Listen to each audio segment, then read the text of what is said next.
After years of threats, proxies, state-sponsored terrorism, and actual strikes, the Gulf finally had enough.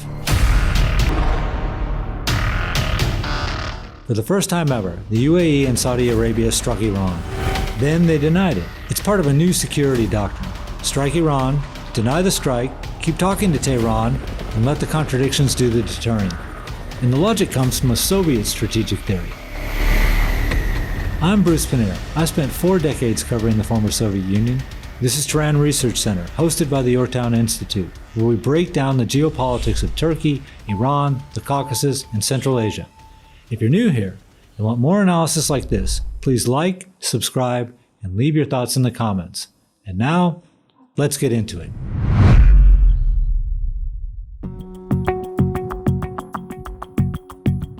To see how big a break this is, you have to see how long the old pattern held. The history doesn't start with the Islamic Republic.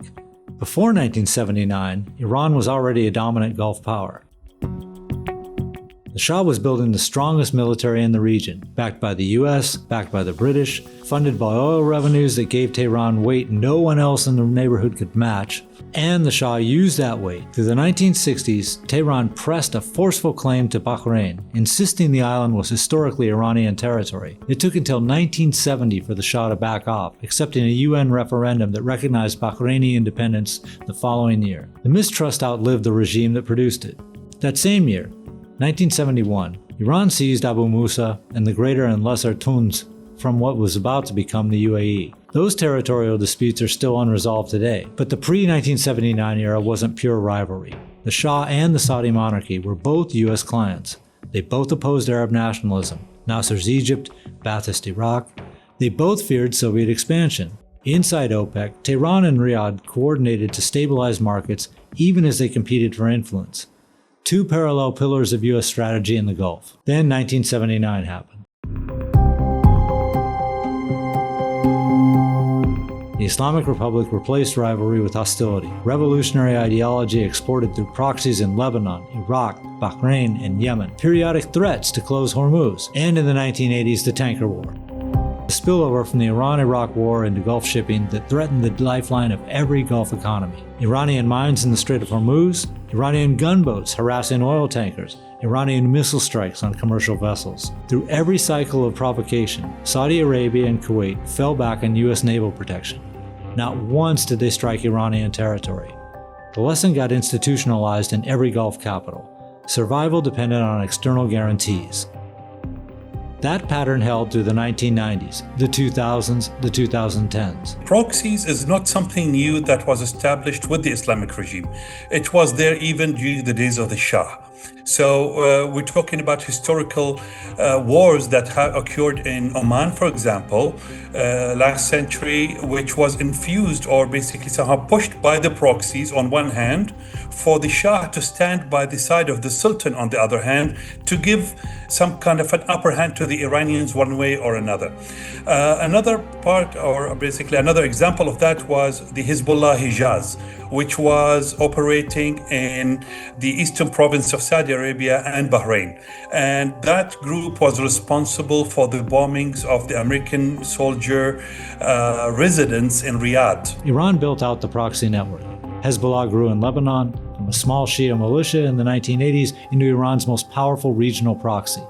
The Quds Force built deep influence in Iraq after the 2003 US invasion. The Houthis took over northern Yemen, then with Iranian backing started reaching beyond it. Tehran kept threatening Hormuz, kept testing US naval forces, kept backing assassination plots inside Gulf states. Armed drones across the border. Hitting the Abqaiq facility, the largest of its kind. Iran is behind these attacks. In 2019, drones and missiles attributed to Iran blew up the Saudi oil facility at Abqaiq, taking 5% of the global oil supply offline overnight.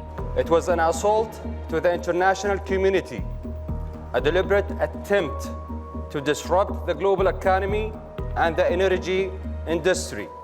Iran's continued aggression, sponsorship of terrorist groups, and interference in maritime commerce represent a common threat to us all. In 2022, Houthi drones reached Abu Dhabi for the first time. Each time the Gulf response was the same: investigations, UN complaints, new American weapon systems, new American security deals, no direct strikes on Iran. The 2023 Beijing-brokered Saudi-Iran rapprochement was the high point of the old approach. China mediated, Riyadh and Tehran agreed to step back, and none of the underlying disputes were actually touched. The imbalance was constant. Iran disrupted, the Gulf endured. The 2026 strikes are the first decisive break in that pattern. Not because Riyadh and Abu Dhabi have lost faith in Washington, they're working hand in glove with Washington, but because they've decided that hosting Western forces no longer means absorbing Iranian blows without answering. U.S. Central Command commences Operation Epic Fury. We start with February 28, 2026. That morning, the United States and Israel launched the largest military operation against the Islamic Republic in its history. Ayatollah Khamenei was killed in the opening hours.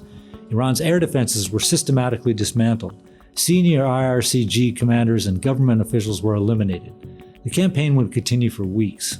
Iran's retaliation was indiscriminate. Missiles and drones struck Israel, Saudi Arabia, the UAE, Qatar, Kuwait, Bahrain, Jordan, Oman, the Kurdistan region of Iraq, and British sovereign territory in Cyprus. The Strait of Hormuz was declared closed. Qatar shot down 2 Iranian Su-24 bombers. The U.S. consulate in Dubai was hit.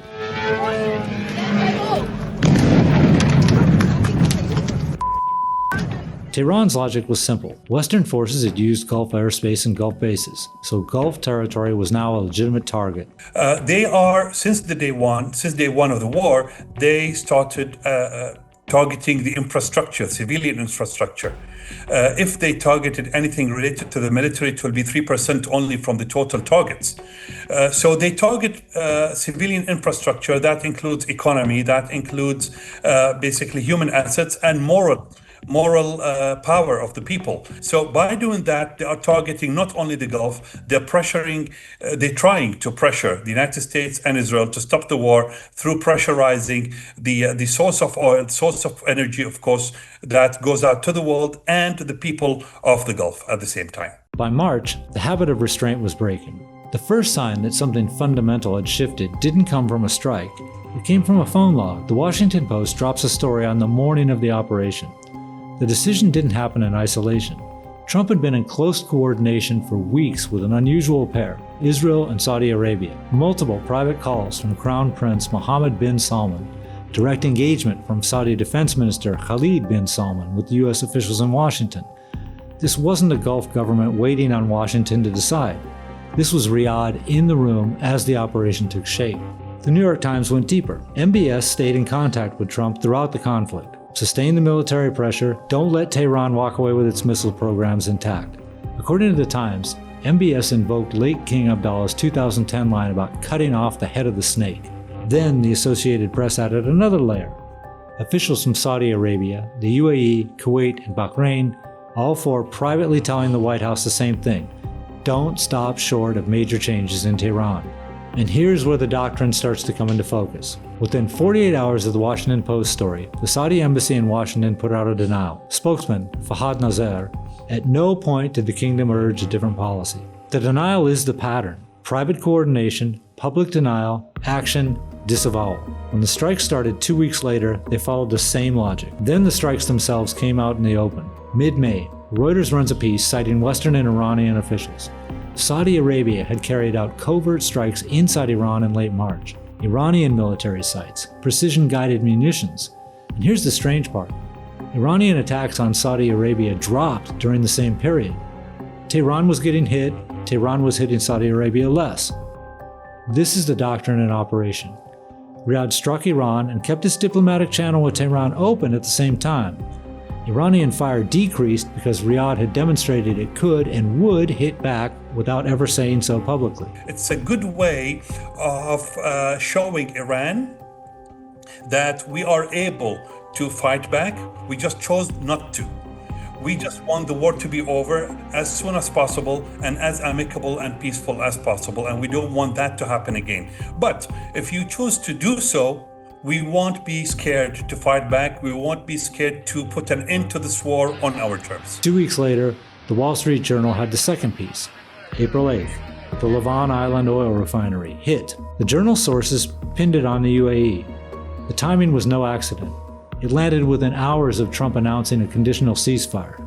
Neither Riyadh nor Abu Dhabi has officially confirmed any of this. The UAE Foreign Ministry issued a statement invoking its right to respond to hostile acts with military measures to protect its security, a formulation that neither acknowledges Lebanon nor rules it out. And then Anwar Gargash, senior advisor to the UAE president, went on the record.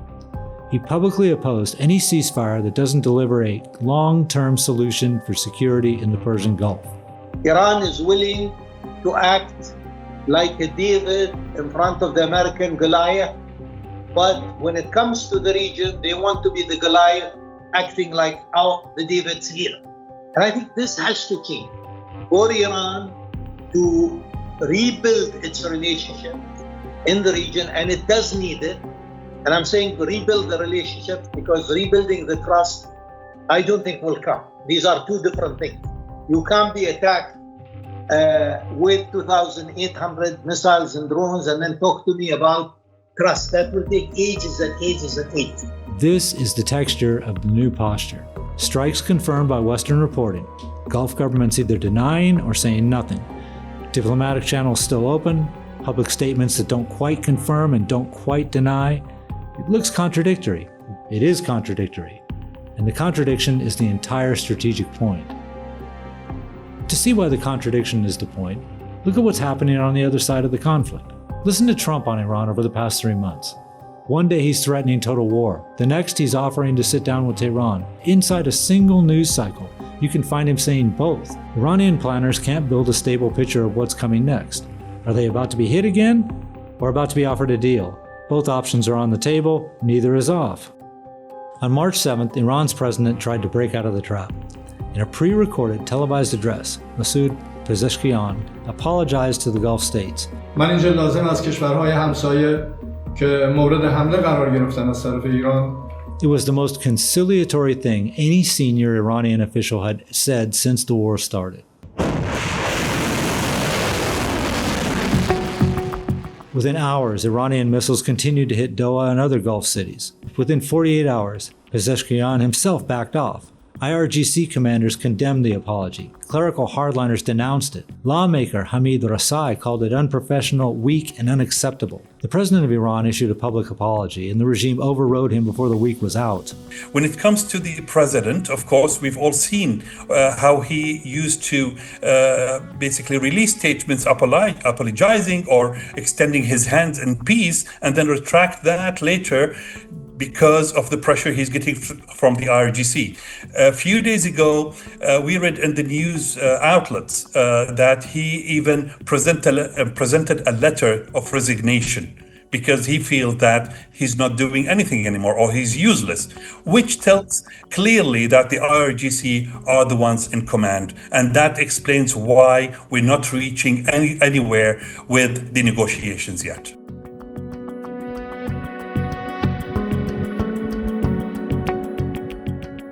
Different rooms in Tehran, different messages, diplomatic conciliation from the presidency, military escalation from the IRGC, ideological repudiation from the clergy, and the Gulf isn't fighting any one of those Tehrans. It's fighting all of them at the same time.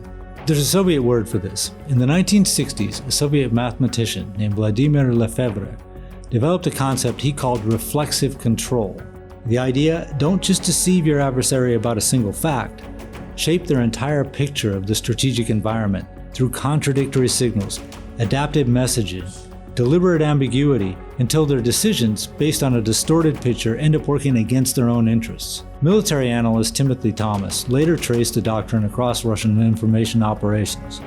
Once you see it, you can't unsee it. Trump's contradictions are reflexive control. The Gulf government's strikes paired with denials are reflexive control. And Tehran is uniquely vulnerable to it because for decades Iran was the regional actor with a monopoly on strategic ambiguity. Was it pursuing a bomb or wasn't it? Would it close Hormuz or wouldn't it? Would it activate Hezbollah or wouldn't it? That monopoly is gone. The contradictions are now coming the other way. The Gulf isn't just benefiting from this dynamic, the Gulf is actively driving it. Look at the Saudi pattern. Strikes inside Iran and diplomatic engagement with Tehran. Munitions on Iranian military sites and Iranian fire on Saudi Arabia going down. covert action, and official non-acknowledgement. Each move paired with its own contradiction. Yet every country has its own policies when it comes to internal or external issues. So it does not mean that we have deep-rooted differences as much as we work in freestyle while being as one team. If we're talking about Oman and Qatar, they do things differently. Yet this war brought the Gulf states together, especially that one of the major differences between the Gulf states was, and here I'm talking about Qatar and Oman, it was because of Iran and the Palestinian matter, and between brackets, I'm talking about Hamas. Because of this war, these elements were eliminated somehow. Not completely, but on a big scale, they were eliminated. Today, the Gulf states see eye to eye when it comes to Iran, see eye to eye when it comes to the day after. The only difference today, or the only gap, let me call it, is how to address dealing with Iran after the war. The UAE runs a more affirmative version. The Levant strike, the Gargash statement, public criticism of regional partners for being too soft on Iran, and, most strikingly, moves to exit OPEC during the conflict. The last one put Abu Dhabi visibly closer to Washington and Jerusalem than to its Gulf neighbors. Saudi Arabia stays dual track: private advocacy for sustained American pressure, public emphasis on diplomacy, covert strikes, back-channel diplomacy that produced documented reductions in Iranian fire on the kingdom. Both tracks running at once. Now, Riyadh and Abu Dhabi are visibly diverging. They differ on OPEC, they differ on the Houthis, they differ on how exposed they are in the Red Sea. That looks like a weakness in the doctrine. It isn't. It's the doctrine working harder. Tehran isn't facing one Gulf adversary, it's facing several, each operating on a different axis of deniability. Riyadh might strike covertly. Abu Dhabi might strike openly and not quite deny it. Qatar, Oman, Kuwait, none of them strike at all, but each maintains its own channel to Tehran. From Tehran's perspective, there's no unified Gulf to negotiate with, no single behavior to predict, no single capital to deter. It might be important for different countries to have different approaches, because we need to brute force the Iranian problem right now to understand what would work, because Iran's regime is not a conventional system. It's not a conventional government. As I mentioned, there are multiple factions fighting with each other. And it's good to have diversity among the approach to Iran. Hopefully something would work at some point. And it's not accidental. Reports through March and April variously placed Gulf leaders as urging Washington to halt the war, urging it to continue, and urging postponement, sometimes in the same week. That's not contradictory sourcing. That's reflexive control being run out of multiple capitals at once. Striking Iranian soil is a recalculation of where the real vulnerability lies. For Saudi Arabia, the calculation runs through Vision 2030. All success stories begin with the vision. In 2016, we set out to redefine what's possible. Unveiling Vision 2030, the kingdom's national roadmap to success. Mohammed bin Salman's multi-trillion-dollar bet on transforming the kingdom's economic base. NEOM, the Red Sea Project, the Public Investment Fund's global portfolio, major sporting events, the World Expo, all of it exposed to Iranian disruption. A sustained drone and missile campaign against Saudi infrastructure could destroy the political and financial logic of the entire project.